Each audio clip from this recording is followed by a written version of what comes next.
gamaa'ee kurfii keenyaatti nu faana ta'uuf kan isan hawwatu ana xiiqii dhugaasaati anis anaa dhufu jedhee yaadda. Gaala kan jedhamu jettanii gaala hagas guddatu kan humna qabu mucaa xiqqoon ba'aa hagas gahu iyyisiisee itti fayyadamanii ture. Oromoon maal ta'utti jira gaala ta'aa jirra dhiiroo sabni hammana guddaadhaa saalfata dhaabnee yartuunis bal'aanis duudanis itti fayyadamtee akkasumatti nutti fe'ataa jirti. Mitiyoonni Oromoo guruu qabnu uummanni keenya baay'inaan taa'ee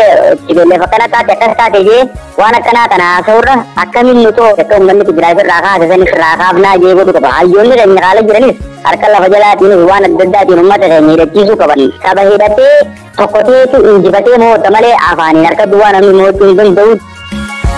Sagaleen ammaan kana wal duraa duuba san dhageessifne kunniin gara ba'a Oromiyaa godina Harargee ba'aa ona dirree xiyyaaraatti bilbiluun hidhaa fi gidirfamni qareeyyii Oromoo egeree Oromoo fi Oromiyaaf abdii ta'an irratti humna milishaa fi poolisoota humna addaa poolisii Oromiyaa jedhamaniin gaggeeffamaa ture. Yeroo ammaatti ammoo daran jabaachuun humnoonni liyyuu aayilii mootummaa naannoo Harariidha. Qeerroolee Oromoo ona dirree xiyyaaraadhaa mana hidhaatti guuraa jiraatu irratti odeessa guutuu miseensa qeerroo bilisummaa Oromoo tokkorraa arganne keessaa dubbii bicuu seensaa fudhannee san dhageessifnee fi gara kaaba Oromiyaa Konyo Wallootti bilbiluun dhimma yeroo Oromoof Oromiyaa addatti maaltu galma gahiinsa qabsoo bilisummaa Oromoo sakaale hanqinni eessa jira? Sabni bicuun yeroo marroo lammeessituu fi waggoottan kurnan sadan darban keessatti bilisummaa ofiidhaa afaan qawween labsatu Oromoon jaarraa tokko oliif gabrummaa keessa takkaa'u impaayera Itiyoophiyaa jalatti akka laqadamee taa'uun maalti tolcheef qabxiilee garaagaraa irratti marii bal'aa Oromticha kaaba Oromiyaa Konyo Walloo tokko waliin tolfanne keessaa dubbii ijoo seensaa fudhannee san dhageessifneedha. Turtiin keessan dhagamaa'ee kurfii keenyaatti nu faana ta'uuf ammas marroo lammeessituuf irra deebi'ee isan hawwataa jalqaba irratti gara kaaba Oromiyaa Konyo Wallootti bilbiluun dhimma yeroo Oromoof Oromiyaa akkasumas adeemsa qabsoo bilisummaa Oromoo irratti marii bal'aa Oromticha kaaba Oromiyaa Konyo Walloo waliin tolfanne isan dhageessisuun saganticha saaqanna. Sunis muuziqaa ce'umsaa kana booda eegalaa nu faana tura.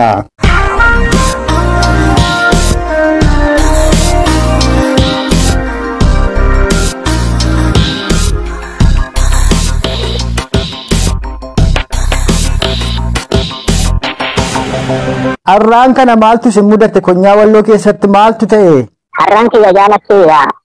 Mudannaan hammaaf adur darbe malee mudannaa itti odeessan hin qabnuuti. Wanni nu mudate waan ganda keenya irratti hojjetee aarreessantu akka mudataatti fudhanna. Ishii xixiqqoo kana himuudhaaf har'a gurra isaanii ol qabuun barbaadu. Hayyee. Wanni nu mudataa jiru waan saba keenya irratti agarree sabni guddaan har'a fakkoo keessatti jirru kanatti nu mudatu. Kanan nu harkaa jira malee isa kaan xixiqqoo kana waan himannu qabnu ishii ganda keessatti fi ishii wayyaan laallattuun hojjettu ana eeganaa ishii horma jeeni nu guddatu darbuudhaan barbaada. Hayyee ulfaadhu dhugaadha kutaa Oromiyaa adda addaa keessatti rakkoolee gurguddaan itti xiqqaanis uumamaa oola dilbata irraas waan wal fakkaataatu Konyo Walloo keessatti ta'e ammoo akkuma jette waan guddoo irraa dubbannaa. Akkuma liinuu quba qabnu warri TPLF ganna 27 dhiigalmaan Oromoo dhangalaasaa qabeenya Oromoo saamaa turanii dhumarratti falmaa qeerrootiin gara Maqalee galan achi booda mootummaa jijjiiramaa mootummaan jedhu kijibaan dhufee aangoo butatee Oromoo obbaasuu itti fufee warra TPLF abbootii isaanii waliinis olitti boon TPLF dhaanteetu lafa sii keessaa baafattee jirti sanas ammoo qawwee waan qabduuf baafatte Oromoon akkuma ganna 28 darbaniidha ammas ganna 3 fo'itti fufiinsaan du'aadha jira. Attam TPLF erga naannoo ishii to'attee booda gara Wallootti waan sochoote qabdi ammoo Oromoon maa kan saatti abboomuu dadhabe Ormi kan Oromoo irratti wal fixaa jira. Jaala kiyya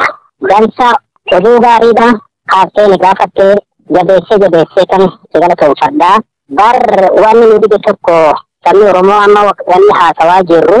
TPLF sabni xinnaan sun lama ta'a nama bilisoome duraan bilisoomin nu gabroonfataa ture. Balleessine daaraa goone awwaara qilleensa irratti kenname daakuu goone jaleeti jarri sun amma bilisoomee jira. Kanna dhibee uummata keenya dhibee dhiha kana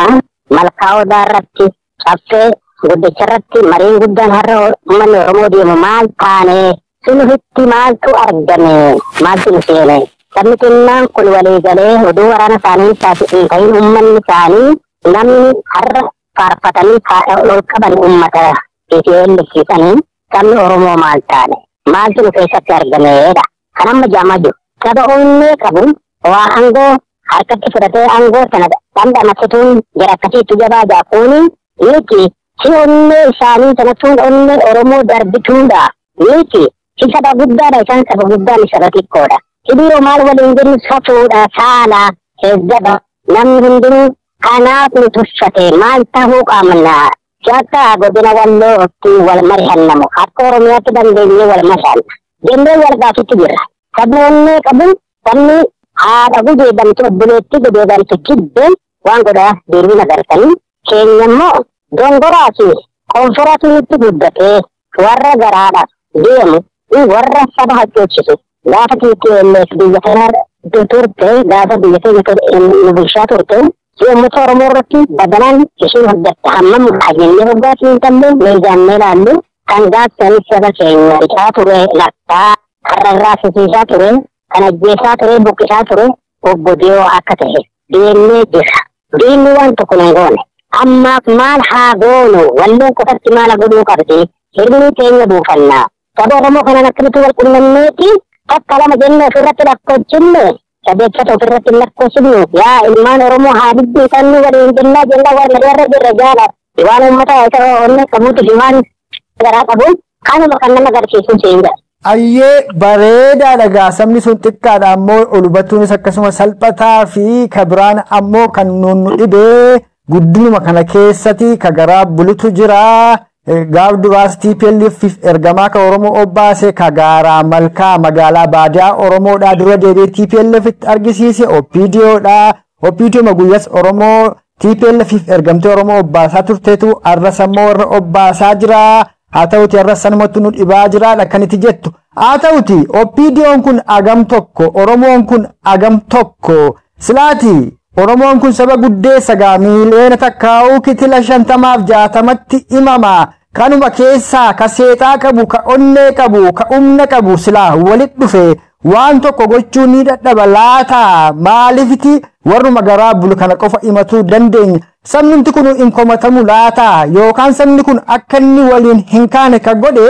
ayyootuma Oromoo jaarmiyoota Oromoo warra jedhaman keessuma falmaa bara 2014-15-18tti qeerroon finiinsite dhufee maqaa ayyootaa xiinxaltootaa fi hooggantoota siyaasaan deebii harka nyaaphaatti kufuun sun hawaasa Oromoo amilee kuffisinnaa sanaaf hawaasni Oromoo ka'uu dadhabe ammoo taa'uun kun furmaata ta'a mee kanarraati ati nuu himi. Ina jaalatiyyaa waan tokko waan natti beektu waan hin beeknu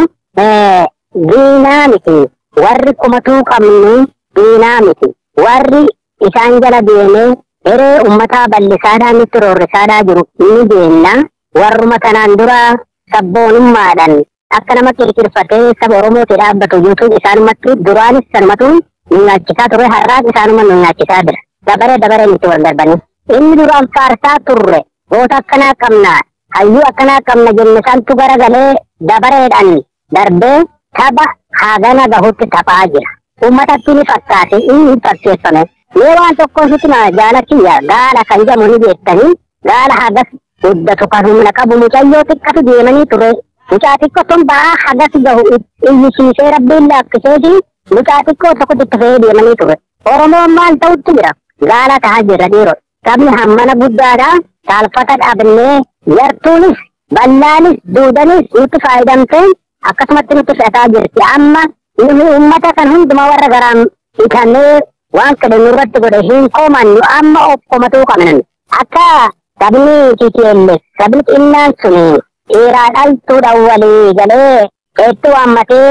gajaraaf qottoodhaan humna qabuun biyya mututti godhee waraana hagas gahu harkatti qabatee isa kan fitee biyya ofii waraanaan itti kana booje ni amma okkomatuu qabna sabni Oromoo walii galatti okkomatuu qabna nurraa qabe laafee dhuguun waraanni fi humnee fi fixaatis ni jirra bakka jirru deebi'en okkomataa jirra nu hundi uummata bal'aa Oromoo sanjii fi sagalee kiyya warri dhagahe nuti mootummaan waraanatti hin komannu of komanna ofitti gaddina kan salphate nuti warri salphate salphina keessaa akkamitti obbaafna jee ofii isaaniitti nuti tokkomatu qabna warra nuti barbaada koora taanisi hawaasullani taanisi nurratti wal darbu kana waan komannuuf hin qabnu dudda kiyyarra hin taa'u namni fedhe jarree kiyyarra hin taa'u jeesamni hammana ga'u hoodide guyyaan lama olee hin falman maali rakkoon nu qabnu ofii fayyaa qabna naga qabna jennee of maamari'annu walaa qorannu ummanni Oromoo bal'aan gabaabdumatti kana wanti waan garaanuma nyaatateeti waan safuuti sabni hammana gahu gosti takka lama bilisoomuu jechaan gosti xinnoon gadi aantiin nyaatan qabne barahaa kee keesse onne hammam qabu qabdi ummata Oromoo isaan jibbaaf hin do'an isaan inuu nama jabeessaniinu dhiira gurra hin nyaatan Oromoon dhiirummaa akkasii dhanne moo harree taane moo harrummaan nutti jira moo harrummaa kan taatu taate hundumaafuu harka kenneen walii gallee haa bullu ni dinnaa hoo kan ta'u ta'ee kamtu namaa kamtu namitti kan kaleessa furee nurra taa'e ofirra keenye boruu soo amma lafaa kaane tokko ofirra keenya wahuu paartii tokkoo fi maalii waan komannu qabnu sabni Oromoo of akkuma tu'an siin jaalatu. Hayyee bareedaadha dubbiin kee dhugaa irraa goraa dogoggora hin qabu gaa kan darbe galaanaa of kumatuun akkuma jirutti ta'e maal godhuu qabnaatti immoo haa xiyyeeffannu tokko jalqabumarraa galma qabsoo bilisummaa wallaaluuf wallaalchifamuutu hawaasa Oromoo kanaan ga'ee warri jedhanis jira. Impaayera Itoophiyaa afaan qawween Oromoof Oromiyaa irratti ijaaramtee Oromoo ajjeesaa dhiisaa qabeenya Oromoo saamaa arra geesse kana dimokiraatessinaa warra jedhutu jira addunyaa irraa impaayera dimokiraatoftee hin beektu kun afaan faajjii uumeeraa jedhu gama biraatiin waa'ee mootummaa ce'umsaatus odeeffama mootummaan ce'umsaa kun eessarratti hundaa'a lafarra moo waaqarratti hundaa'a bu'aa mootummaan ce'umsaadhaa 1992 Oromoodhaaf fidees immoo waan argaa jirrudha muuxannoo sababi cuurraa argannu isa immoo mootummaa ce'umsaa ijaarratanii osoo hin taane tokkummaa ijaarrataniitu qawweedhaan bakka deeman immoo beekaniitu lolatanii of keessaa baasan kan Oromoo kana irratti immoo atimee maal jetta maal dhaamta maal nu gorsita? Dhaamsa guddaan qabu warra amma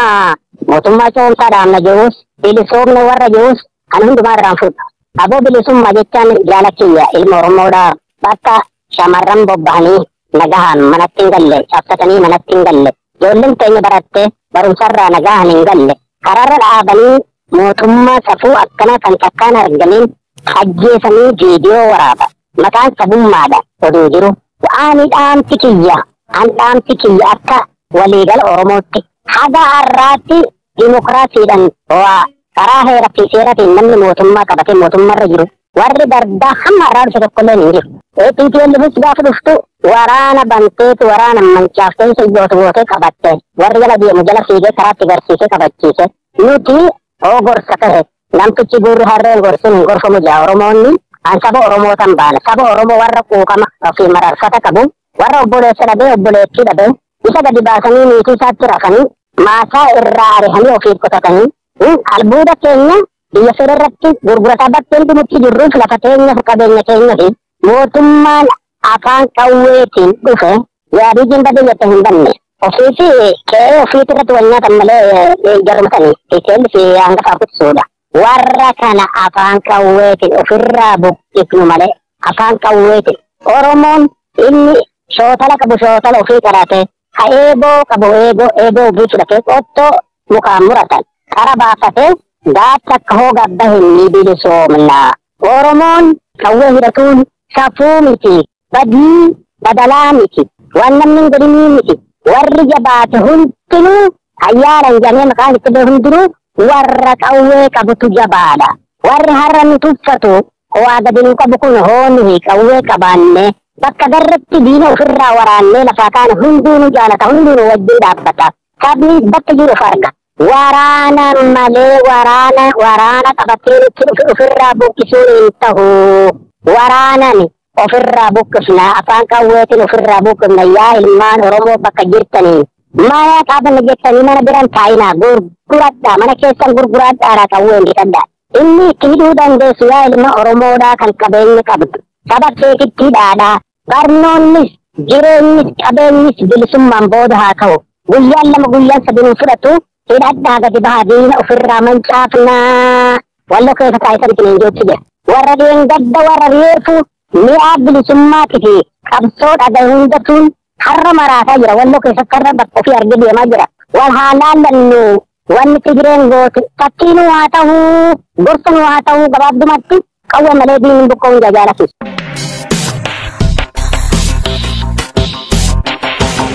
Kan amma dhageessan kun gara kaaba Oromiyaa Konyoo Wallootti bilbiluun dhimma yeroo Oromoof Oromiyaa addatti maaltu galma gahiinsa qabsoo bilisummaa Oromoodhaa laqadame. Oromoon haala amtuu yeroo ammaatti isa mudatee jiru kana keessaa ba'uuf maal ta'uu takkaa'u maal tolchuu qabaaf qabxiilee garaagaraa kaafnee marii akkaan yerootti Oromoof Oromiyaaf murteessaa ta'e kan Oromoticha kaaba Oromiyaa Konyoo Walloo waliin tolfannee san dhageessifneedha. Ammoo kan isaanu gabaa Oromiyaa godina Harargee Bahaa hona dirree xayyaaraatti bilbiluun haala hawaasni Oromoo gamasii keessa jiraniif dhimma akeekaaf galma qabsoo bilisummaa Oromoo irratti illee marii miseensa qeerroo bilisummaa Oromoo Bahaa Oromiyaa godina Harargee Bahaa hona dirree xayyaaraa waliin tolfanne isiniif dhiyeessinaa dhiyaadhaa.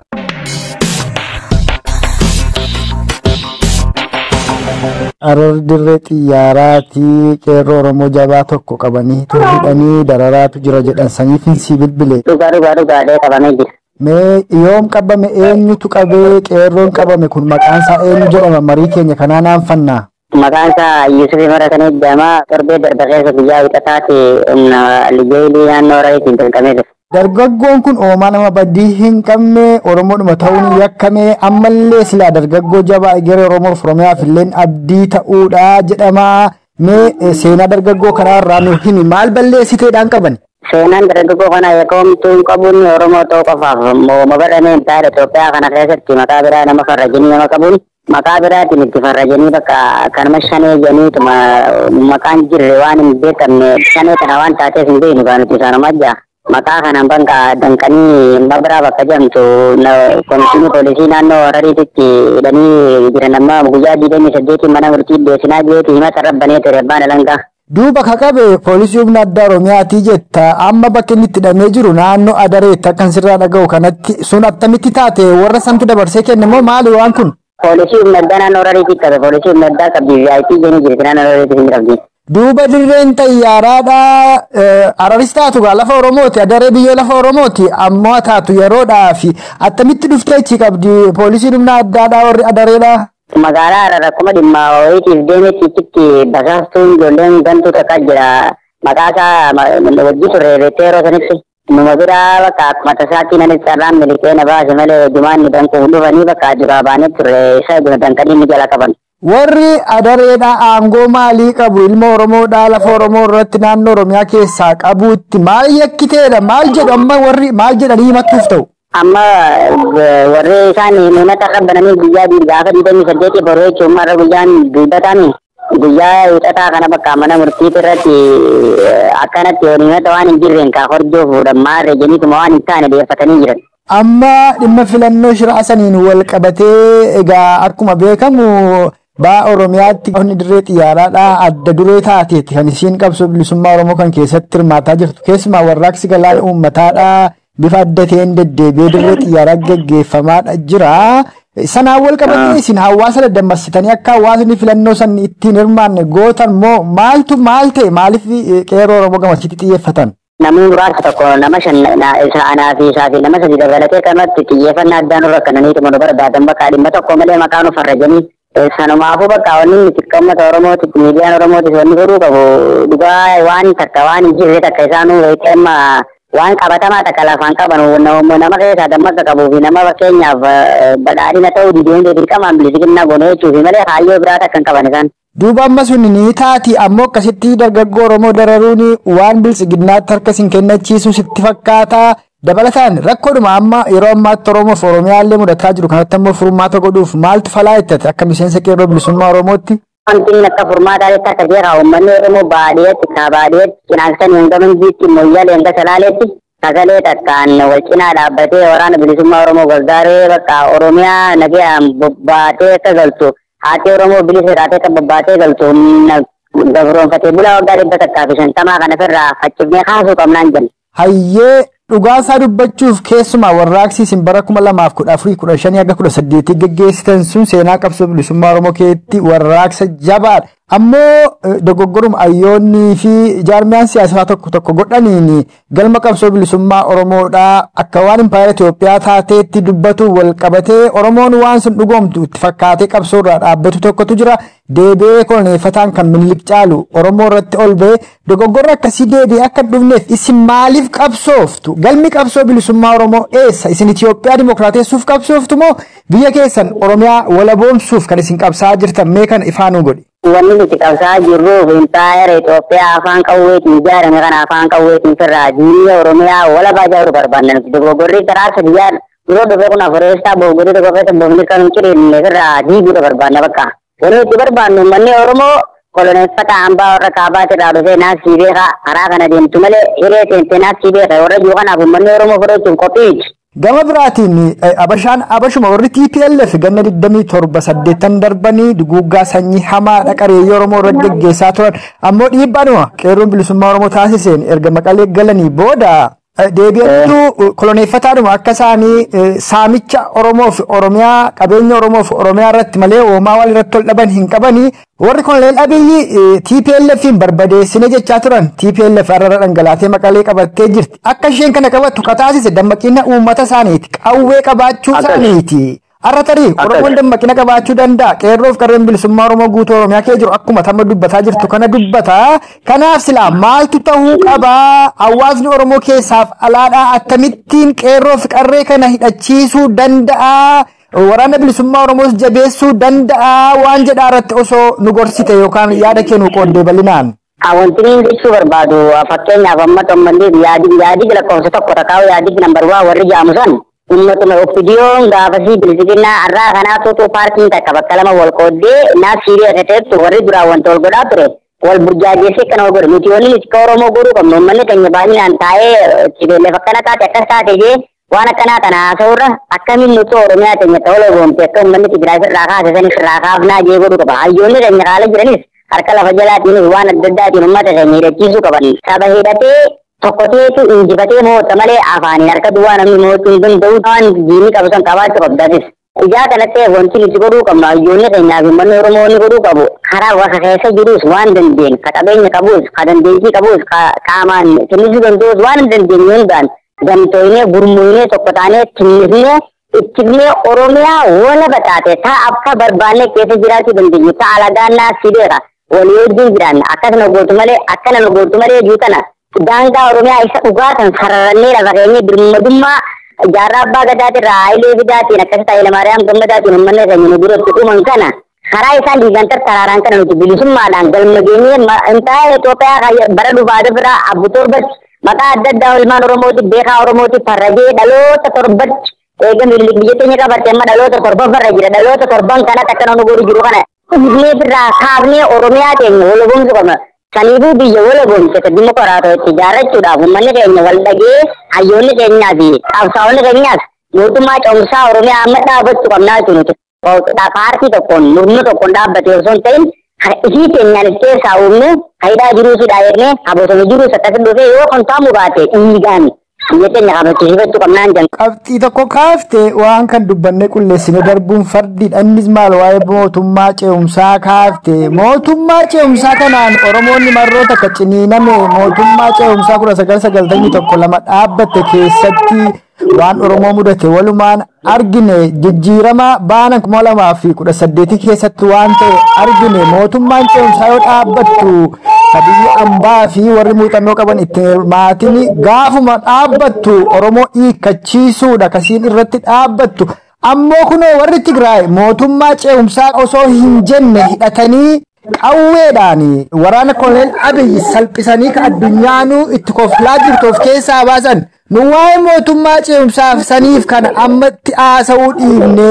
waanuma ati qawwee duraan dubbattu waan obootti yoo xiyyeeffanne maal ta'a? Miseensonni qeerroo bilisummaa Oromoo har'a biyya keessa jirtan kunii fi miseensonni waraana bilisummaa Oromoodhaa waraana qofatu hin ta'in mootummaa ta'uu hin dandeessaniis maali mootummaa ce'umsaa isin baantan kun? Wanni ani jechuu barbaade sirra maali seete? Fakkeenyaaf gaadaa malammiileetii fi wanta waan hundaa fi waan nu keessa jiru osoo hin taane yoo karaa sanii furmaanni ka dhufu taate jedhe ammoo qabxiin adda dureetii fi ijoon kanneen kaasuu barbaade waraana bilisummaa Oromoo cimsuun osoo jiruuti bara Ana diheeti miti kana Oromoo qabu. Akka nama tokko kan inni ibsu barbaade. Waraanni bilisummaa Oromoo cimaa humna jaarrachaa mootummaa gabroonfataa baadiyyaa iddoo tattaa'uun siqaa gara magaalaatti Finfinnee daareetti seenee akka nama tokkotti ofirraa kaasuu qaban jakkoommanni jibeellee ofirraa kaasanii magaleerra. Hai gaaga'amni bar ganna 150 nurraa dhaabateen beekunumaa mootummaa ce'umsaa jaarummaa abbaa gadaa hayyoota osoo jedhu qareeyyiin Oromoo keegereef Oromoof Oromiyaaf abdii ta'ani hayyoonni aartistoonni qeerroof qarreen obba'an